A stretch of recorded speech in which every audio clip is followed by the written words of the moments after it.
अस्सलाम वालेकुम dear students, कैसे हैं आप? ठीक हैं।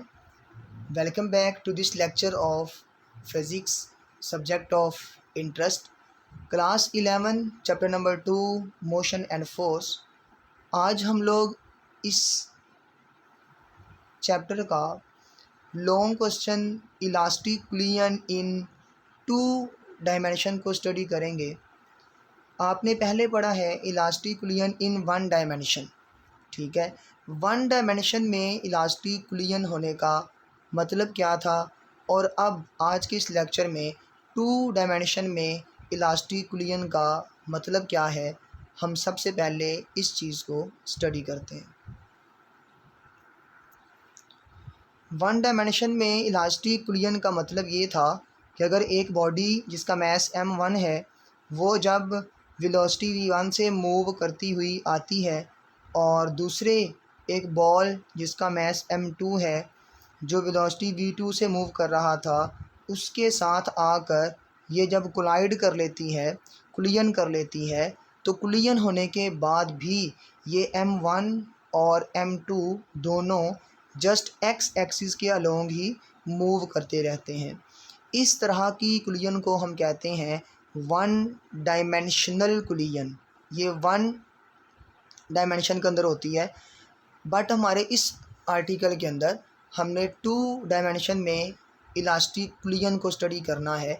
तो उसका मतलब क्या होगा कि अगर 2 बॉल्स मूव कर रहे हैं ना, पहले एक्स एक्सिस के अलोंग हैं, लेकिन जब वो कोलाइड कर जाएंगे, टकरा जाएंगे, उनका आपस में इंटरेक्शन हो जाएगा, तो वो एक्स और वाई एक्सिस दोनों एक्सिस के अलोंग मूव कर जाएंगे। यानी कि पहले यूँ मूव कर रहे थे दोनों सेम डायरेक्शन में, और टकराने के बाद क्या होगा, एक मूव कर जाए इस डायरेक्शन में और दूसरा इस डायरेक्शन में। यानी कि एक कहाँ आ जाए, इधर देखें ज़रा, ये एक्स एक्सिस के साथ एंगल थीटा 1 बना ले और दूसरा एंगल थीटा 2 बना ले। तो देखें ये होता है वाई एक्सिस पॉजिटिव, ये नेगेटिव।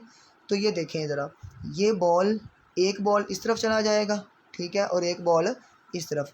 तो ये जो एंगल थीटा बनाते हुए बॉल की मोशन है, ये 2 डायमेंशनल मोशन है, क्योंकि ये एक्स एक्सिस के अलोंग भी अब सफ़र कर रहा है और इसका कोई ना कोई कंपोनेंट वाई के अलोंग भी मौजूद है। ये दोनों जस्ट सेम लाइन के अंदर along the x axis move नहीं करेंगे। तो ये वाला कॉन्सेप्ट क्या कहलाएगा, 2 डायमेंशनल कुलियन। अब हम डिस्कस करते हैं इस कॉन्सेप्ट को। तो आपने सीख लिया, अब देखते हैं कि इलास्टिक कुलियन आपने क्या पढ़ी थी। ये बेटा ऐसी कुलियन होती है जिसमें क्या होता है कि काइनेटिक एनर्जी बॉडी की कंजर्व रहती है, सेम रहती है बिफोर एंड आफ्टर कुलियन, टकराने से पहले और टकराने के बाद। जो काइनेटिक एनर्जी है ये कंजर्व रहती है, ठीक है। ये आपने कॉन्सेप्ट सीखा हुआ है प्रीवियस लेक्चर के अंदर, कंजर्व रहती है। और इसके अलावा अगर आप बात करें मोमेंटम की, और मोमेंटम की अगर बात की जाए ना, तो मोमेंटम तमाम कुलियंस में क्या रहता है, कंजर्व। क्या कंडीशन होती है, अगर कोई एक्सटर्नल फोर्स बॉडी पे एक्ट ना करे, यानी कि आइसोलेटेड सिस्टम के अंदर मोमेंटम भी कंजर्व रहता है, बट इलास्टिक कुलियन के अंदर काइनेटिक एनर्जी क्या रहती है, कंजर्व। तो ये हो गया कॉन्सेप्ट इलास्टिक कुलियन का। अब हम जाते हैं इसकी डायग्राम की अंडरस्टैंडिंग की तरफ, और इसके लॉन्ग क्वेश्चन में आपने क्या क्या राइट करना होता है वो भी आपको बताना चाहिए बेटा, ठीक है। तो लॉन्ग क्वेश्चन में आप क्या डिस्कस करेंगे, सबसे पहले आएगा जी इसकी थ्योरी। ये आपने लिखना क्या है, इसमें 2 बॉल्स होने चाहिए जिनको मूव करवाएंगे और मूव करवा के वापस में कोलाइड कर जाएंगे। जब कोलाइड करेंगे तो उनके मोमेंटम में चेंजिंग आ जाएगी, वेलोसिटीज़ भी चेंज हो जाएंगी, और वो किस अंदाज से मूव करेंगे, 2 डायमेंशंस के अंदर, ठीक है। यानी कोई ना कोई एंगल बनाते हुए एक्स एक्सिस के साथ वो क्या कर जाएंगे, मूव कर जाएंगे, ठीक है, एक्स और वाई एक्सिस के दरमियान। तो ये थ्योरी इसकी आप राइट करेंगे। मैं यहाँ पे आपको बुक से वो रीड भी करवा दूँगा, आप फ़िलहाल इसको अच्छे से अंडरस्टैंड करें, पहले थ्योरी राइट करेंगे। इसके बाद हम क्या यहाँ पे करेंगे, इसके बाद हम देखें डिस्कस करेंगे नेक्स्ट, हम अप्लाई करेंगे कंजर्वेशन ऑफ मोमेंटम। ठीक है, हम मोमेंटम की कंजर्वेशन को, मोमेंटम को मैं यहाँ पे हम हेडिंग दे लें उसकी, मोमेंटम की कंजर्वेशन को स्टडी करेंगे, मोमेंटम कंजर्वेशन। ठीक है, लेकिन मोमेंटम क्योंकि बॉडी का कंजर्व है टू डायमेंशन के अंदर, तो टू डायमेंशन में दो यहाँ पे आ जाएंगी। एक हम डिस्कस करेंगे मोमेंटम कंजर्वेशन, एक हम यहाँ पे डिस्कस करेंगे अलोंग एक्स एक्सिस। ठीक है, अलोंग एक्स एक्सिस, और दूसरा हम कंजर्वेशन कहाँ स्टडी करेंगे, अलोंग वाई एक्सिस। इसका मतलब क्या है कि जो मोमेंटम होता है कंजर्व तो रहता है, लेकिन टू डायमेंशन के अंदर, टू डायमेंशन है ना जी, एक्स के अलोंग भी और वाई के अलोंग भी। हम यहाँ इक्वेशंस को राइट करेंगे। इसके बाद हम यहाँ क्या डिस्कस करेंगे इस लॉन्ग क्वेश्चन के अंदर, हम यहाँ पे पढ़ेंगे कंजर्वेशन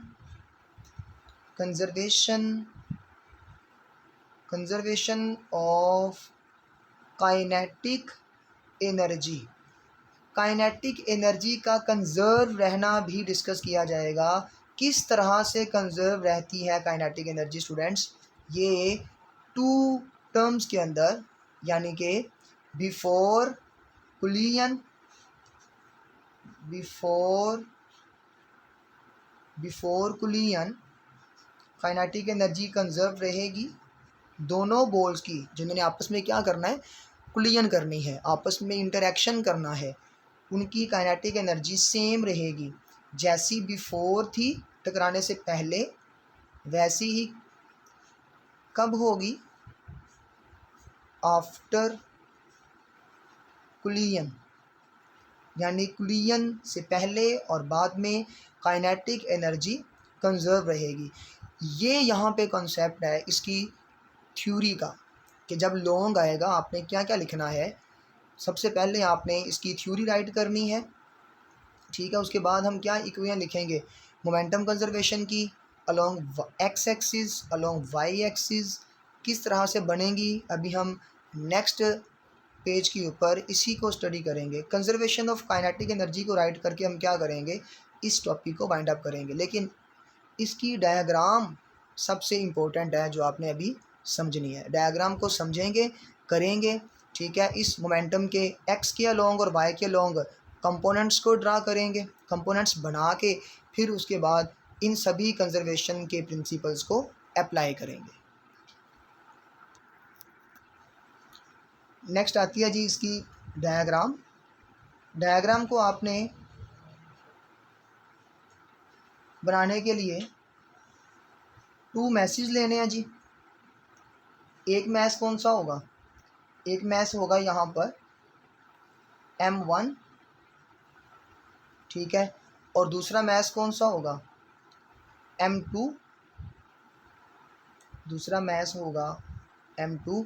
दोनों मूव कर रहे हैं, एक की वेलोसिटी v1, दूसरे की वेलोसिटी v2।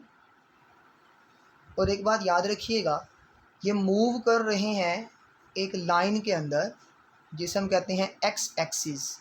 ये एक्स एक्सिस है, ये एक्स एक्सिस के अलोंग आ रहे हैं। ठीक हो गया जी, इस तरह से एक्स एक्सिस के अलोंग। जब ये वाली वेलोसिटी ज़्यादा है और ये वाली कम है तो ये उससे कोलाइड कर जाएगा। जब ये उससे कोलाइड करेगा तो कुलियन के बाद क्या होगा, एक मैस अपवर्ड चला जाएगा और दूसरा मैस डाउनवर्ड चला जाएगा। कुछ इस अंदाज से देखिए, एक मैस ऊपर की तरफ और दूसरा मैस नीचे की तरफ, यानी कि एक मैस ने यूं चले जाना है और दूसरे मैस ने यूं चले जाना है। इधर कौन सा मैस जाएगा जी, सपोज़ कि वो कोई भी हो सकता है, हम यहाँ पे M2 को कंसीडर कर लेते हैं, ऊपर चला गया, और इधर M1 नीचे चला गया। M1 मैस यहाँ पे ये मूव करके यहाँ आ गया, और ये जो एंगल बनेगा यहाँ पर M1 का, इसे हम कहते हैं, ये है θ1 एंगल। और जो मैस M2 का इस एक्स एक्सिस के साथ एंगल बनेगा वो क्या है, एंगल θ2। ठीक है जी। अब आप लोग ये अच्छे से जानते हैं कि जब भी कोई वेक्टर बनाता है एंगल, तो उसके दो कंपोनेंट होते हैं। तो यहाँ पे मोमेंटम इस m2 का और इस m1 का, दोनों मोमेंटम्स के यहाँ पे क्या बन जाएंगे, x और y कंपोनेंट्स। ठीक है, लेकिन कंपोनेंट्स जाने से पहले हम इनकी वेलोसिटीज़ को भी अंडरस्टैंड कर लेते हैं। पुलियन से पहले थी v1 और v2, पुलियन के बाद इस बॉल की वेलोसिटी हो गई v1 प्राइम और इसकी क्या हो गई v2 प्राइम। ठीक हो गया जी। अब देखें इस बॉल का जो मोमेंटम है m1 v1 प्राइम है, m1 v1 प्राइम है। इस बॉल का मोमेंटम यहाँ पे क्या है m1 v1, इसका क्या है m2 v2। क्योंकि मोमेंटम होता क्या है, टू बॉल्स या कोई एक बॉल हो, उसका मैस और उसकी वेलोसिटी को आपस में क्या करवा दें, मल्टीप्लाई। तो यहाँ पे m1 v1 प्राइम है मोमेंटम। ठीक है, m1 v1 प्राइम है, ये वाला वेक्टर है मोमेंटम का। ठीक है, ये वाला वेक्टर जो x एक्सिस से क्या बना रहा है, एंगल थीटा 1, यानी कि m1 v1 प्राइम। और यहाँ पे क्या है, ये वेक्टर किसका है, m2 v2 प्राइम का। अब यहाँ टू कंपोनेंट्स बनेंगे। ठीक हो गया, एक यहाँ कंपोनेंट होगा इस m1 v1 प्राइम का इधर x के अलोंग, और एक होगा इसका y के अलोंग, इस तरफ। ठीक हो गया, यानी कि जब भी आप लोग डिस्कस करते हैं किसी वेक्टर को, ये बात याद रखिएगा, ये देखें किसी वेक्टर को डिस्कस करते हैं ना, y एक्सिस और ये क्या है x एक्सिस, ये वो वेक्टर है, कोई भी वेक्टर है ना a। ठीक है, एंगल थीटा बनाए, इसके टू कंपोनेंट्स बनते हैं बच्चों। एक बनता है x के अलोंग, उसे हम क्या कहते हैं, a कॉज ऑफ थीटा, उसकी मैग्नीट्यूड। और एक बनता है y के अलोंग, उसे हम कहते हैं a साइन थीटा। कैसे आता है ये कंपोनेंट्स वाला लेक्चर, आप पीछे मेरा देख सकते हैं, वहाँ से आपको सारी बातें क्लियर हो जाएंगी। तो इसको आप चाहे यहाँ पे राइट कर लें, हेड टू टेल रूल के अकॉर्डिंग आपकी मर्ज़ी है। तो ये वेक्टर के दो कंपोनेंट होते हैं, एक x के अलोंग उसको कोस थीटा की टर्म में लिखते हैं, और एक y के अलोंग उसको साइन थीटा की टर्म में लिखते हैं आप लोग। तो यहाँ पे अगर मैं कहूँ कि a की बजाय, ये देखें ज़रा समझ लें इसको अच्छे से, a की बजाय क्या है, मोमेंटम है जी m2 v2 प्राइम। ठीक है, तो इधर फिर क्या कंपोनेंट होगा इसका, m2 v2 prime cause of theta. Theta कौन सा है, थीटा 2 ले लें, अगर थीटा 2 आ गया। और इस तरफ क्या है m2 v2 prime sine theta 2, ये बन गया y कंपोनेंट। तो इसी तरह अगर नीचे की तरफ आप यहाँ ड्रा कर लें इसको, तो नीचे की तरफ कैसे ड्रा करेंगे, नीचे की तरफ ड्रा करने के लिए आप यूं कर लें, ये y एक्सिस और ये क्या है सारा x एक्सिस। अगर कोई वेक्टर यहाँ पे ऐसे लाई कर रहा हो, कोई इशू नहीं, बन सकता है। यहाँ पे फ़र्ज़ कर लें कि एंगल थीटा 1 है, फ़र्ज़ कर लेना, क्योंकि आप सेम, मैं कोशिश कर रहा हूँ कि जो आपका टॉपिक है वही आपको यहाँ पे नोमिनेट करूँ, सारे जो उसके टर्म्स हैं। तो यहाँ पे अगर ये सपोज़ कि m1 v1 प्राइम है, ये एक वेक्टर है, तो इसके भी दो कंपोनेंट होंगे ना, एक इधर बनेगा बेटा x के अलोंग, ये क्या आएगा m1 v1 prime cos theta 1, और इसी मोमेंटम का जो y एक्सिस के अलोंग कंपोनेंट होगा उसे हम क्या कहेंगे, m1 v1 prime sine theta 1, उसे हम यहाँ पे साइन थीटा 1 कहेंगे, और यहाँ पे कोस थीटा 1। तो ये इस तरह से कंपोनेंट्स बन सकते हैं किसी भी वेक्टर के, x के अलोंग और y के अलोंग। ये y नेगेटिव एक्सिस है और ये वाला y पॉजिटिव एक्सिस है। ठीक है, अब हम अपने टॉपिक पे चलते हैं, वहाँ पे बनाते हैं कंपोनेंट्स। तो बेटा आपकी जो बुक है ना, उस बुक के अंदर ये कंपोनेंट्स उसने रिजॉल्व नहीं किए हुए, सारा नहीं इसको सॉल्व किया हुआ, बट मैं यहाँ पे कर रहा हूँ ताकि आपको अच्छी अंडरस्टैंडिंग हो जाए। ठीक है, तो इस तरह से मैं इसके कंपोनेंट नीचे वाली तरफ लिखता हूँ। देखें ज़रा, इस m1 v1 प्राइम के बनेंगे दो कंपोनेंट, एक x के अलोंग और एक y के अलोंग। ये ब्लैक से मैं राइट कर रहा हूँ, इस m1 के यहाँ बनेगा m1 v1 prime cos theta 1, और इधर क्या बनेगा y के along m1 v1 prime sine theta 1, ये कंपोनेंट आएगा y के अलोंग इस वेक्टर के m1 v1 प्राइम के। इसे चाहे आप यहाँ पे राइट कर लें, ठीक है। फिर अब हम कंपोनेंट लिखते हैं इस मोमेंटम के, यानी कि इधर ये y एक्सिस ले लें आप लोग, ठीक है। ये बॉल m2 का जो मोमेंटम है आफ्टर कुलियन, अब हम वो राइट करते हैं रेड कलर से। तो आफ्टर कुलियन देखें ज़रा क्या होगा इसका, इधर x के अलोंग कंपोनेंट क्या होएगा m2 v2 प्राइम का, m2 v2 prime cos theta 2, ठीक है। ये वाला कंपोनेंट आएगा इस वाली डायग्राम का, यानी कि इस वेक्टर का यहाँ पे x के अलोंग, और इसका y के अलोंग कंपोनेंट यहाँ पे क्या आएगा, देखिए मैं यहाँ राइट कर लेता हूँ, ये m2 v2 prime sine theta कौन सा है, थीटा 2 है, थीटा 2। तो ये कंपोनेंट आ गया इस वेक्टर का x कंपोनेंट रेड कलर का, और ये y कंपोनेंट, ठीक है। इसी तरह इस m1 का कुलियन के बाद मोमेंटम का ये ब्लैक कलर का x कंपोनेंट, ये ब्लैक कलर का y कंपोनेंट। ये इस तरह से आपने क्या कर लिया, इस डायग्राम को अच्छे से अंडरस्टैंड कर लिया, और आपने ये भी सीख लिया इस डायग्राम के अंदर कि किस तरह से किसी वेक्टर के x और y कंपोनेंट्स रिजॉल्व किए जाते हैं, और मोमेंटम आफ्टर कुलियन m1 का और m2 का किस तरह से कंपोनेंट्स में रिजॉल्व होता है। इसका कंपोनेंट x वाला ये और y वाला ये, इस m1 v1 प्राइम का कंपोनेंट x वाला ये और y वाला ये, ठीक है। अगर तो होता ये कुलियन बिल्कुल एक ही सिमत में, एक ही डायमेंशन में, तो फिर कंपोनेंट्स यहाँ पे नहीं बनते, याद रखिएगा। कंपोनेंट्स कब बनते हैं, हमेशा जब यहाँ पर कुलियन के बाद टू बॉल्स किसी न किसी एंगल से स्कैटर हो जाते हैं, यहाँ पे वो मूव कर जाते हैं, तो तब बनते हैं उसके कंपोनेंट्स। अब हम जो बात कर चुके हैं पीछे वाले पेज के ऊपर, उसी को आगे अप्लाई करते हैं जी। नंबर 1 पे हम डिस्कस करते हैं, ये देखें कंजर्वेशन के principles, momentum conservation along x axis along y axis अलग अलग, और फिर क्या डिस्कस करेंगे कंजर्वेशन ऑफ काइनेटिक एनर्जी। और इसके बाद मैं आपको बुक से यहाँ पर थोड़ी सी रीडिंग भी करवा दूँगा, ताकि आपको वो जो चीज़ें आपने इसमें थ्योरी की राइट करनी है ना, वो भी आप राइट करने में आपको मसला ना आए, ठीक है। तो जिसके पास बुक नहीं है वो भी इसको इजीली क्या कर सकता है, वीडियो को स्टॉप करके साथ साथ इसको लेक्चर को राइट कर सकता है, लॉन्ग क्वेश्चन उसका कंप्लीट हो जाएगा। अब हम इसकी कंजर्वेशन प्रिंसिपल्स की तरफ चलते हैं।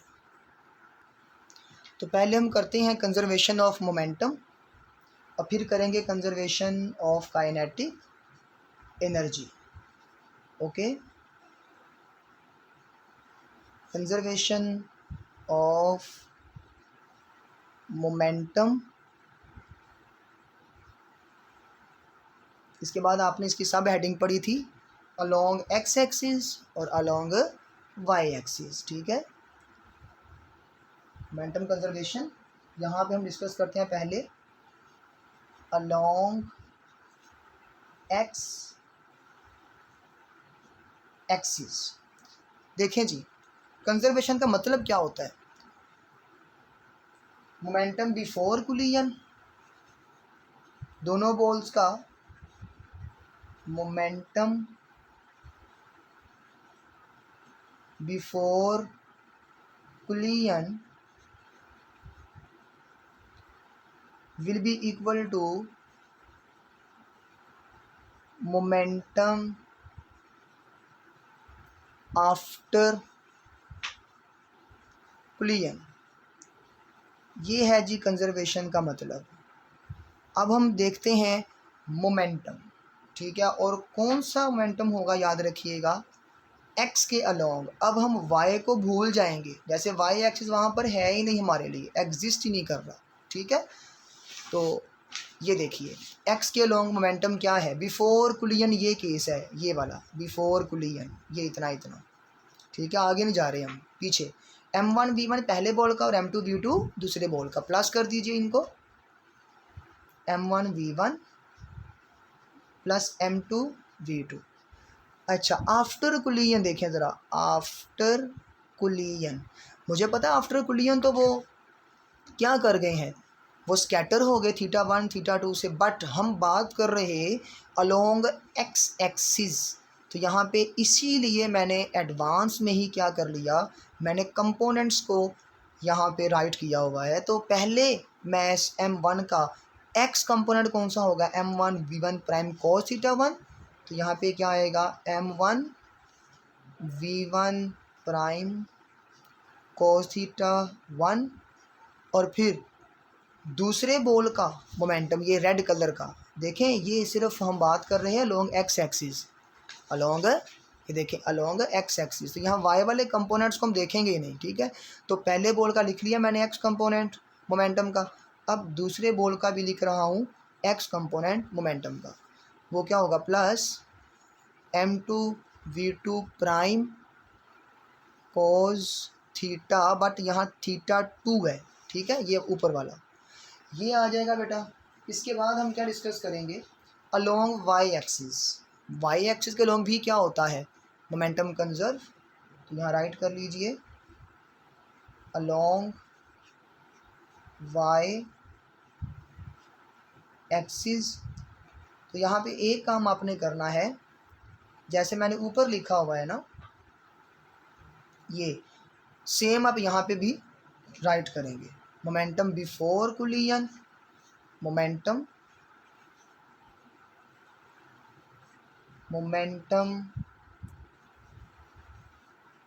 बिफोर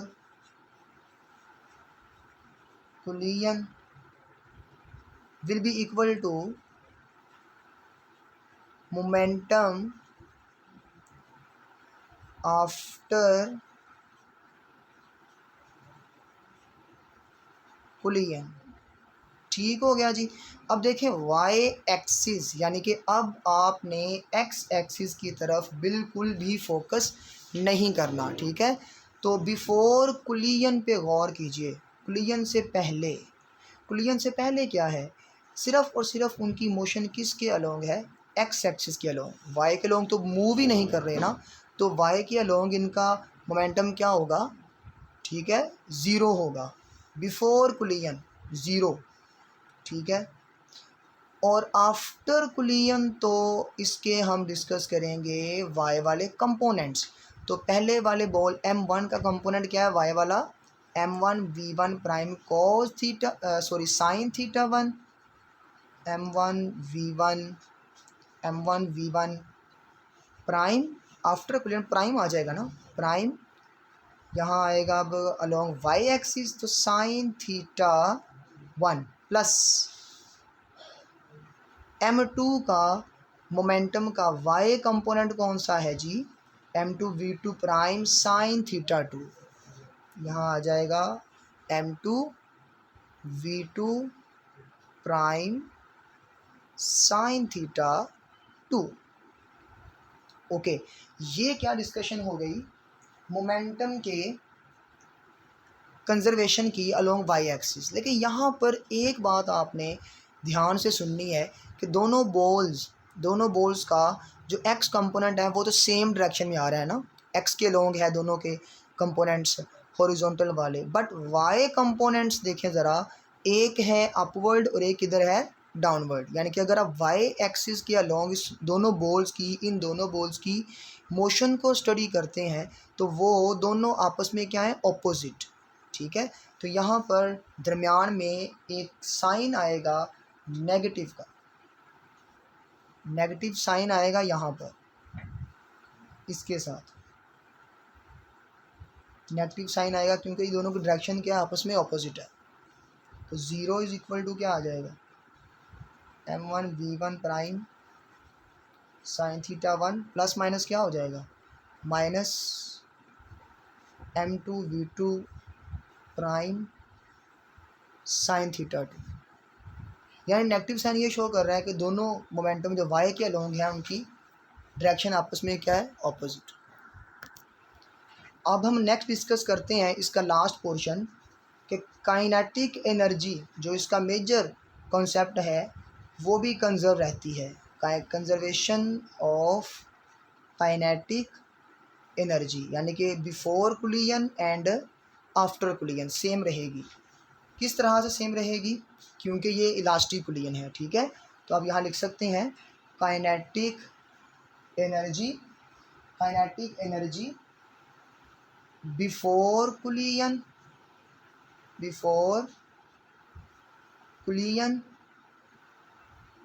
ये इक्वल होगी किसके, काइनेटिक एनर्जी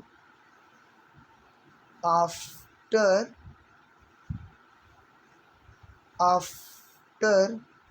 कुलियन। अब काइनेटिक एनर्जी का जो फार्मूला होता है मुझे पता है हाफ एम वी स्क्वायर है, ठीक है। तो यहाँ पे हाफ m1v1 स्क्वायर बिफोर कुलियन और हाफ m2v2 स्क्वायर आ जाएगा। इस बॉल की काइनेटिक एनर्जी और इस बॉल की काइनेटिक एनर्जी क्या आ जाएगी, half m1v1 square plus half m2v2 square will be equal to after collision half m1v1 prime square plus half m2v2 prime square. तो ये प्राइम आ जाएंगे आफ्टर कुलियन में और पहले क्या है विदाउट प्राइम वेलोसिटी आ जाएगी। तो ये आपने क्या डिस्कस कर लिया, काइनेटिक एनर्जी का कंजर्वेशन प्रिंसिपल।